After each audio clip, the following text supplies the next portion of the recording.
হিমালয়ের দুই পাশে অবস্থিত দুটি এশীয় দেশ একই রকম সংগ্রামের ইতিহাস নিয়ে দুটি দেশে এগিয়ে চলছিল।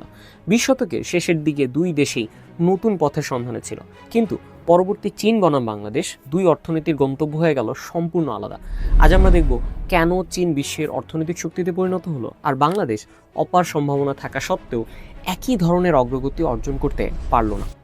কোন সিদ্ধান্তগুলো নিয়ে এলো এত বড় পার্থক্য, আর এই দুই দেশের গল্প থেকে আমরা কী বা শিখতে পারি? 1978 সাল, সাংস্কৃতিক বিপ্লবের ঝড় কাটিয়ে চীন তখন নতুন পথের সন্ধানে। দেশের 88% মানুষ চরম দারিদ্র্যে বসবাস করছিল। ঠিক একই দশকে 1971 সালে স্বাধীনতা অর্জনের পর বাংলাদেশের অর্থনীতি ছিল বিধ্বস্ত। দুই দেশের মাথাপিছু জিডিপি ছিল প্রায় একই, $200 কাছাকাছি। কিন্তু এরপর যা ঘটলো তা বিশ্ব অর্থনীতির চেহারাই বদলে দিল। এই সময় সামনে এলেন চীনের প্র্যাগম্যাটিক সংস্কারক ডেন শিয়াওপিং। তিনি বললেন একটি বিখ্যাত কথা: